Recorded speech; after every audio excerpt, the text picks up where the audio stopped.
The golden age of television, iconic shows that shaped American culture. Before Netflix and before cable TV was an era when American families gathered around their television sets each night, with the option of tuning in to just one of three networks. Welcome to the golden age of television, the 1950s and 60s. In those early days of television, 10 shows didn't just entertain, they shaped American culture forever. Let's dive into the stories behind these groundbreaking series. In 1951, a 40-year-old over-the-hills actress and her Cuban bandleader husband mortgaged their house to create a show. That risky move would revolutionize television forever. When Lucille Ball and Desi Arnaz brought I Love Lucy to television, they didn't just create a show, they revolutionized the industry. Did you know that this power couple invented the innovative 3-camera filming setup we still use in sitcoms today? And when Lucy needed time off for her real-life pregnancy, they invented the rerun.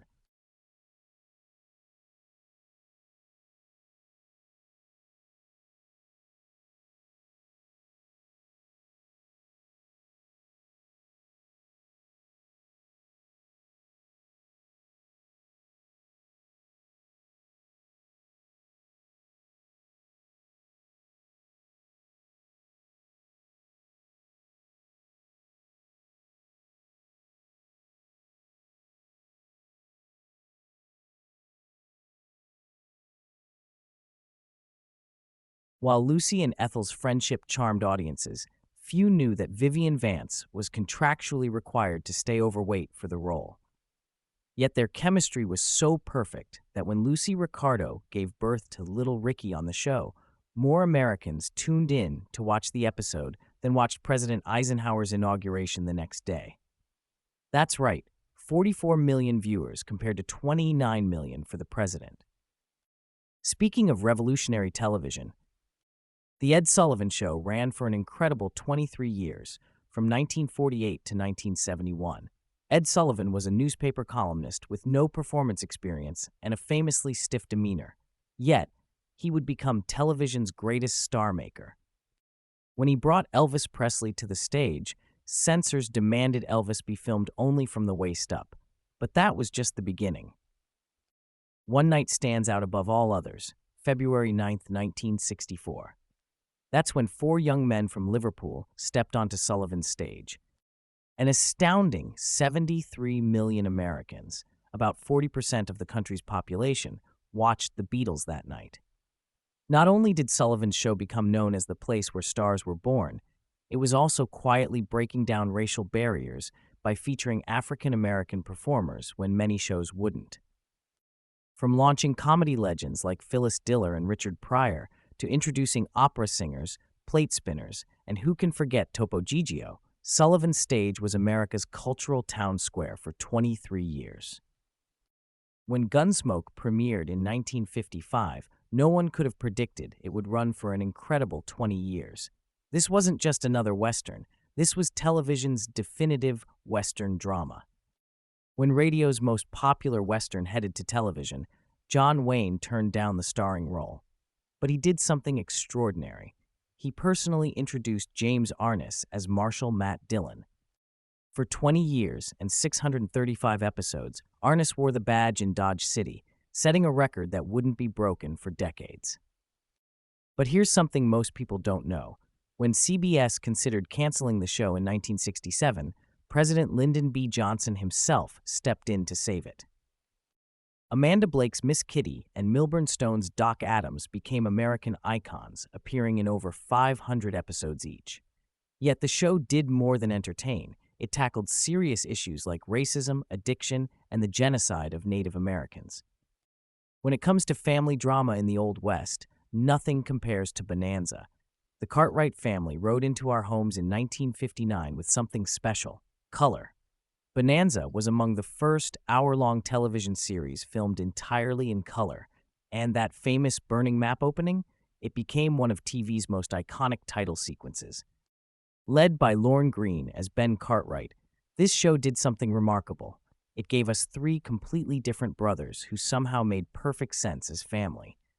From Adam's sophistication to Haas's heart of gold to Little Joe's impulsive charm, the Cartwrights represented the best of the American family. Did you know that the cast wore the same costumes in most episodes for stock footage continuity, while the show aired in 80 countries, making it America's first global television hit? The Ponderosa Ranch wasn't just a Hollywood set. It was a real place that fans could visit until 2004. And that famous theme song? Lorne Greene recorded it himself, hitting #1 on the Billboard charts. You're traveling through another dimension. With these words, Rod Serling invited us into the Twilight Zone, a show that would forever change television storytelling. Rod Serling wrote those famous words, and 92 of the 156 episodes, creating television's most innovative anthology series. This wasn't just a science fiction show, it was a clever way to tackle subjects that censors wouldn't allow in regular programming. Racism, war, conformity, all disguised as fantasy and science fiction. Stars were made here too. William Shatner, Robert Redford, and Carol Burnett all took trips into the Twilight Zone. William Shatner faced a monster on an airplane wing, and Robert Redford played Death himself. The show's famous twist endings still influence storytellers today, and episodes like To Serve Man and Time Enough at Last are still referenced in popular culture today. That familiar whistling tune meant one thing. We were heading to Mayberry, North Carolina, where Sheriff Andy Taylor kept the peace without ever carrying a gun in The Andy Griffith Show. A young Ron Howard grew up before our eyes as Opie, while Don Knotts created one of television's most beloved characters in Deputy Barney Fife. Fun fact, the show's famous whistling theme, The Fishing Hole, was performed by Earl Hagen, who could only whistle out of the left side of his mouth. The show never explained what happened to Opie's mother, but Aunt Bee was always at the ready to lend a helping hand. Don Knotts created Deputy Barney Fife after Andy suggested the show needed comedy. When Knotts left to star in movies, the show continued, but something special was lost. With a twitch of her nose, Elizabeth Montgomery's Samantha Stevens cast a spell on American audiences. That famous nose twitch? She actually only moved her upper lip. The camera made it look like it was her nose.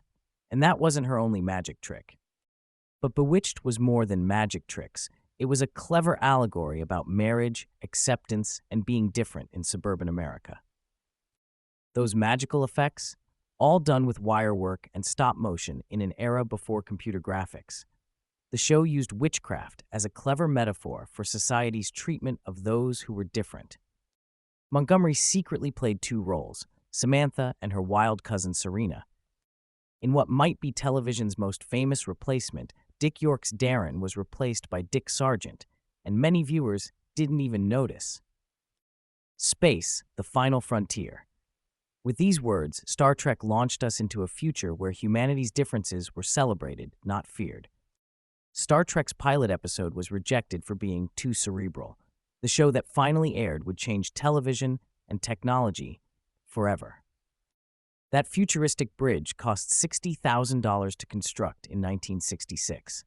The communicators inspired the first flip phones, while tablets, automatic doors, and video calls all appeared here first. Star Trek imagined them all decades before they became reality. The show's multicultural bridge crew was revolutionary for 1966. When Nichelle Nichols considered leaving the show, Dr. Martin Luther King Jr. personally convinced her to stay, telling her she was a crucial role model as one of the first black women on TV in a non-servant role. When Rob Petrie tripped over that ottoman in the opening credits of the Dick Van Dyke Show, he fell right into television history. That famous ottoman trip? They filmed two versions, one where Rob Petrie trips, one where he doesn't. But the real trip was Mary Tyler Moore's revolutionary wardrobe choice. When Moore insisted on wearing pants instead of dresses, she scandalized and revolutionized television fashion.